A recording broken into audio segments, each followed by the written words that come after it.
Hello and welcome to my channel. Today we're going to be talking about homeschooling in the state of Idaho, and I'm going to be covering quite a few things, but I wanted to do this one first because I was having problems keeping the link open.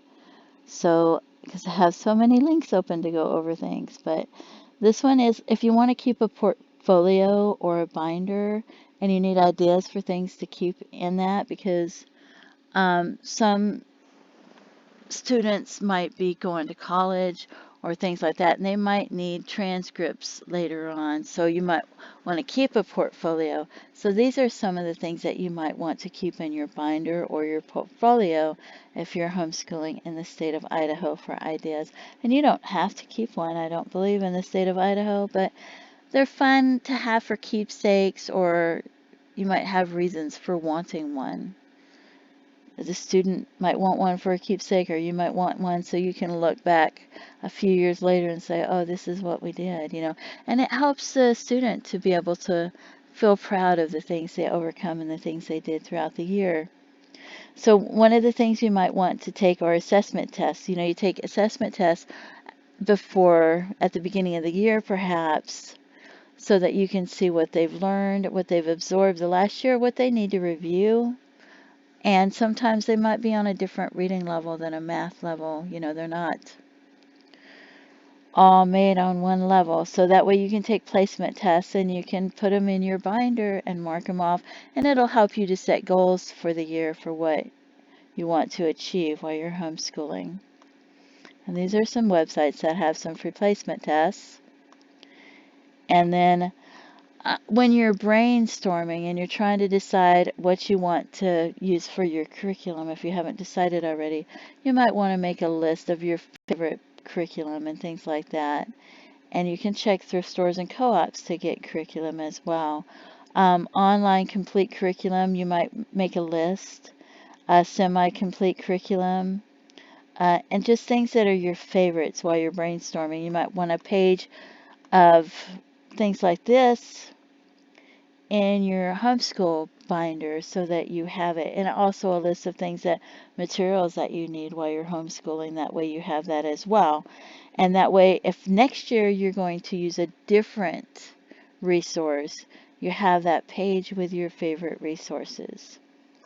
So, and it's fun to make a binder and create, or portfolio. Some people call it one thing, some people call the other thing. So, and if you're going on field trips, you might want to add a leaflet or write the date on it, or a photo of them learning on the field trip, or have them write a paper about what they enjoyed the most and learned.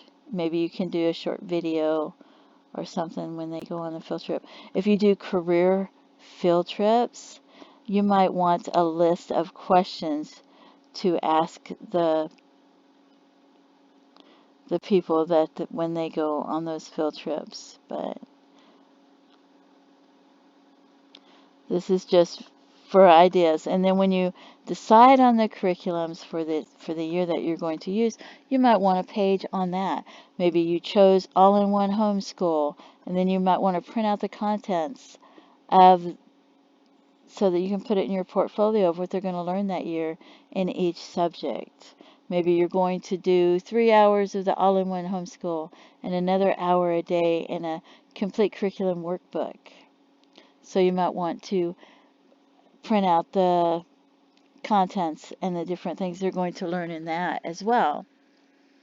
And then, so this is an idea. That way you have that in your portfolio or your binder, so you've got your plan ready to go. So I just thought maybe that would help you.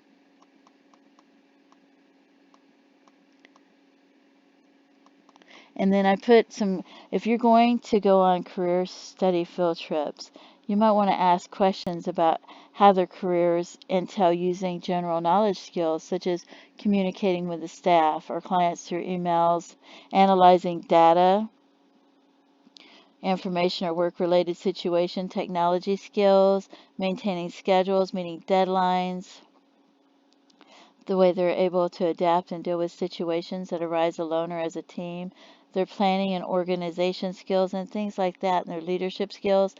And this will, maybe you could have your students make a list of questions to ask and see if they can create some kind of audio or video, or if they just need to write it down. And I think this will help them when they get older and they get interviews to be able to answer questions themselves as well, and then maybe they will understand it. And they can also ask them what type of education they needed for their different careers, if they're, and that will help them, to decide what kind of career they wanted to go into when they get older too, to help them have more options. And then if you give your students rewards or certificates or achievements, you might want to put that in your portfolio or binder as well.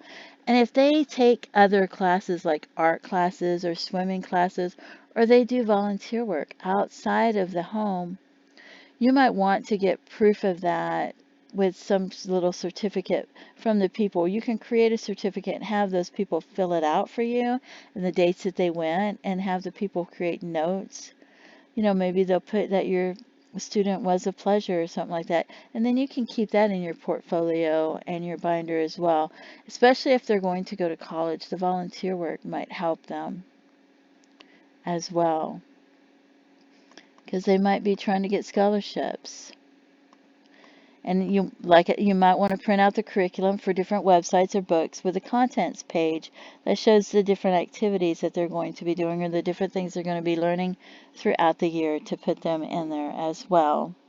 You may want to keep any tests or essays, free writing, or stories that they wrote, or art in your portfolio or your binder. And you have to decide, are you creating the portfolio for a keepsake? Are you going to want a separate portfolio for your child to have as a keepsake? Or are you going to need a portfolio with samples of your work for someone, but you don't need it for the Board of Education in Idaho? So you decide if you want progressive work, a variety of activities, or if you want to showcase their work in the portfolio. And I would recommend that you get 2 calendars for your portfolio, and you can find them for free on the internet, and you can have a tentative calendar of what you plan to have for the days of school. But some people end up having different school days than what they plan.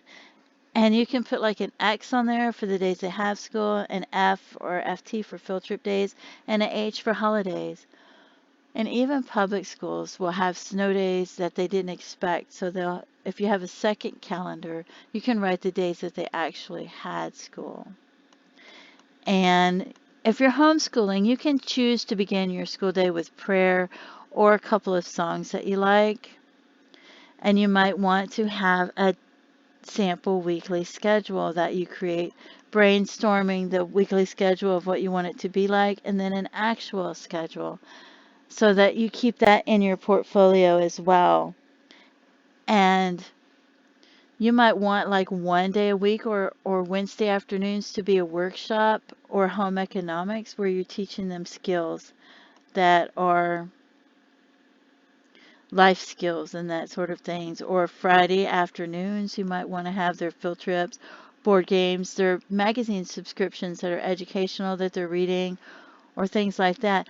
And what if Saturday, if you're at home and you're doing laundry and you're organizing your weekly meal planning, and they're doing this with you to learn this, and they're working as a team, you might want to write that down as well, because that is educational.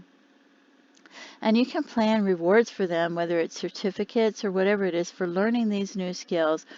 The reward that you choose is up to you.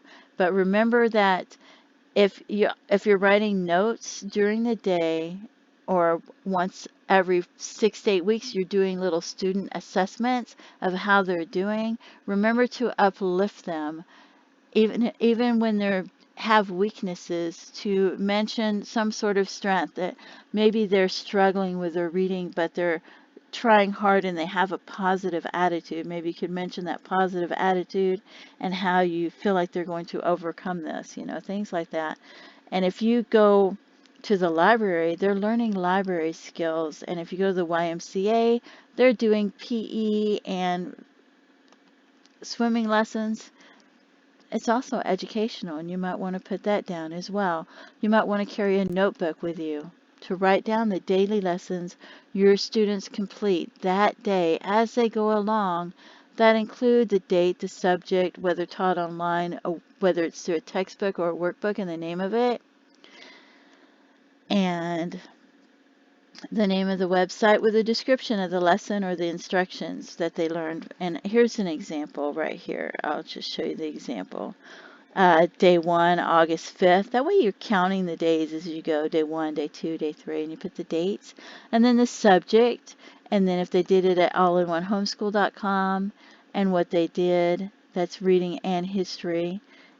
That way you have a daily log of what they did in your portfolio or your binder. And this, to me, like, we homeschooled, and it was just, I homeschooled for 6 years one time, a year another time, and then we homeschooled a year at another time for, this one was for a child that was behind in their reading.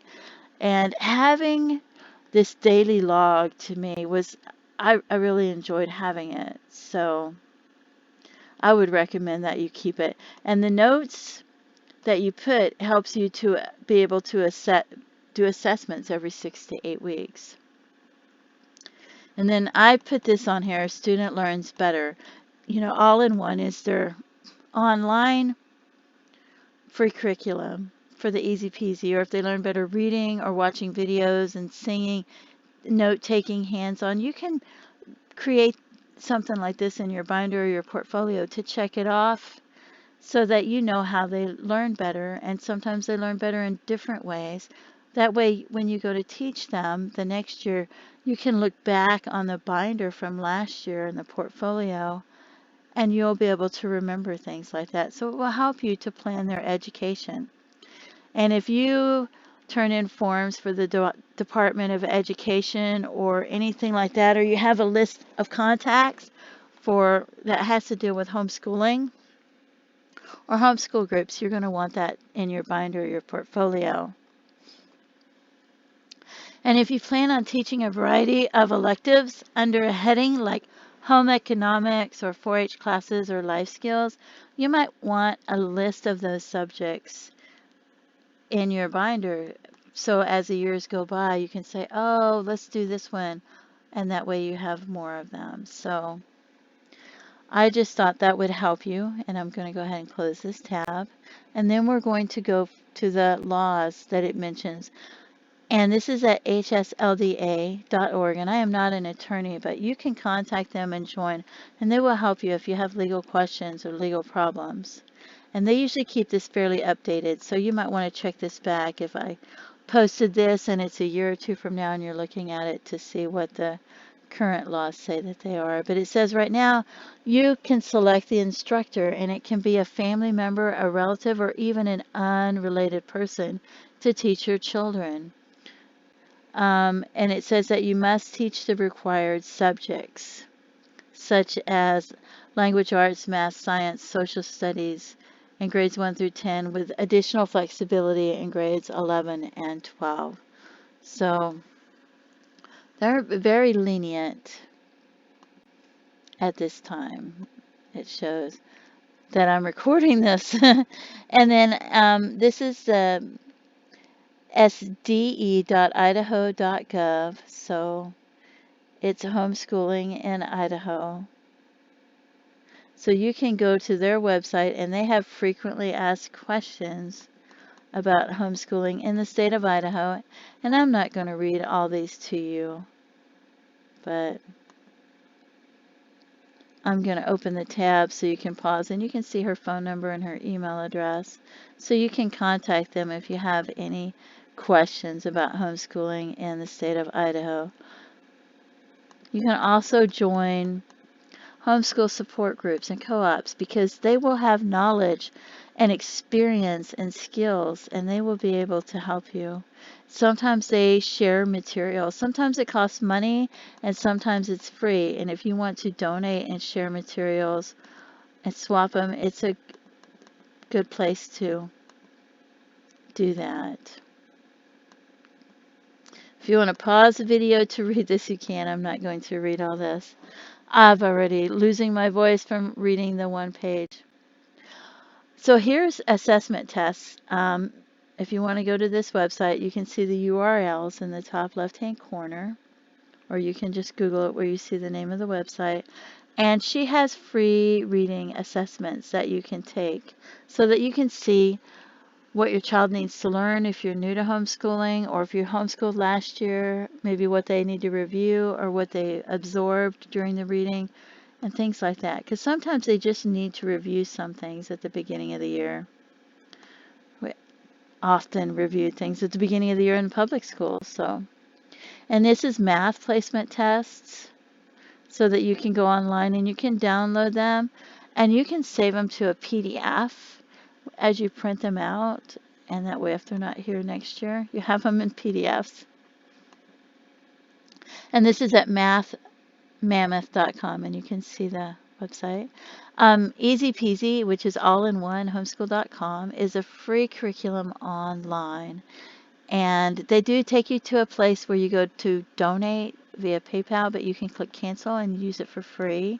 And then if you want to donate later, you can. And this one is a lot of fun because it's not just this website, it has links to other websites that they use while you're learning. So, and they also have Bible and things like that. So if you're doing the daily routine and you want to add Bible, I don't think it's included in their daily routine. I think you have to do it separately or click on it separately, or it used to be. But this is a great resource. Another one is Khan Academy, which is free for everyone, everywhere, it says. And it has pre-K all the way up to college classes, and it has a complete curriculum. And I would use a complete curriculum for 3 hours of the day, and another hour of the day use a workbook, and then part of the day use videos and things like that to break it up. And this is iXL. And what I like about iXL, it's not free. I think it costs like $20 a month at this time. But when you go to print the curriculum that you want to keep in your portfolio or your binder, you can easily print these up. You can see. And I'm not a member, but I can mouse over and see the questions to use it to see what they need to review and what they've learned. And I like that as well. And you can print this out and you can check it off or put the date that they learned it, put it in your binder or your portfolio. And this one goes from preschool all the way up to calculus, so you can see. And it has a variety of subjects. And this is Hippocampus, and this is for older students. And it's free educational resources for middle school to college. And you can see on the left-hand side the different subjects that they offer. And then there is athomemiddleschool.com, which is 6th, 7th, and 8th grade. And you can go to that website. And this one I just used it so that you can see where if you're new to homeschooling and you're trying to create a page and you're trying to organize what you're going to need for the school year, what you might want to do, this shows you how to create that. You can see on the left-hand side where they put books, general homeschool supplies, and they listed them. So I thought this would help you as you're brainstorming and try to come up with ideas of what you're going to need or what you're going to use. And if you're going to get an allotment for school, you might need this list. But it also helps you when you want to list the actual websites that you're going to use or the workbooks you're going to use, especially if you're putting it in a binder or portfolio for keepsake.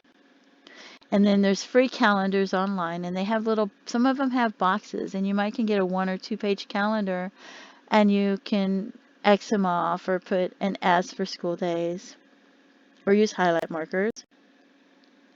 PurpleMath.com. It is mostly for older students, I believe 5th grade to college. And it helps you to learn different skills in math. And it's a free website. So I thought this is an excellent resource that people might want to use in case they've never heard of it.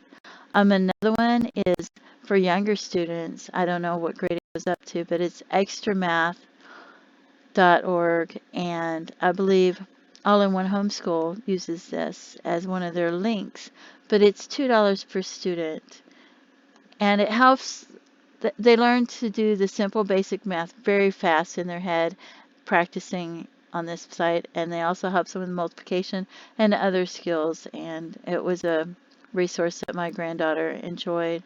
If you're looking for books to read and you don't want to go to the library, Project Gutenberg has a lot of books and it's very easy to use. You just click on the title of the book, then you click here like read this book online, and then there's the book. And they have a lot of books. Another one is International Children's Digital Library, and you could Google search for it. And then you click that you want. They have thousands of books. I just wanted to mention that. And it might seem like the titles are there more than once for some of them, but that's because they came out different years. So you can click on the title of the book, you go to the book, you click that on the reader, and then you click on the page, and you can turn the page in the upper right-hand corner to the left or to the right. You could probably zoom out or zoom in on your computer if you like, but they have thousands of books. I think it goes all the way up to 4,000 or 5,000. So that's an excellent resource. Another one is Schoolhouse Rock, and some people have heard of it, and they just didn't realize they covered so many subjects like grammar, science, economics, history, mathematics, and civics. And if you go to YouTube, people have playlists so you can watch them for free, and it's educational. It'll give you a break if you have younger students and you're trying to make lunch. They can sing along while you're doing other things. And you can see the subjects on the left. Multiplication rock, here's the subject. And you can see the different multiplication tables it covers.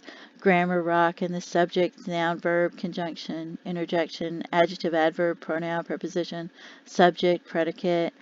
America rock, subject, here's the subject, and you scroll down, you can see voting for president, inventions, Declaration of Independence, immigration.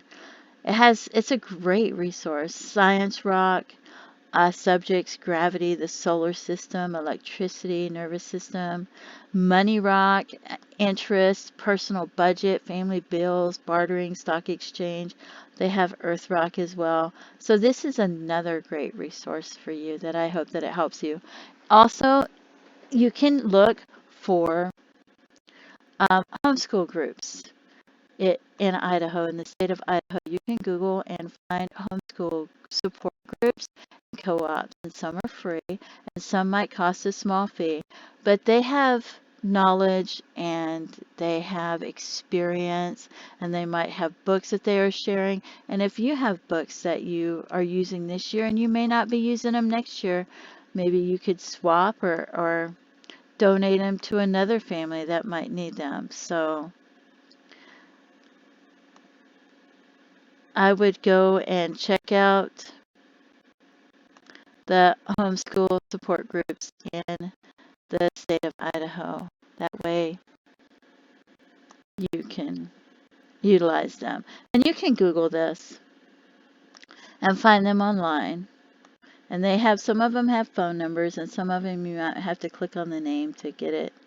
But like I said, this is an excellent resource. And there are different websites that show different homeschool groups, and some of them might be outdated and others might not be. But I thought this would be a great resource.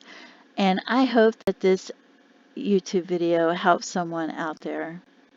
This is also another one I don't know about her, and she talks about allotments in different states, and it's medium.com.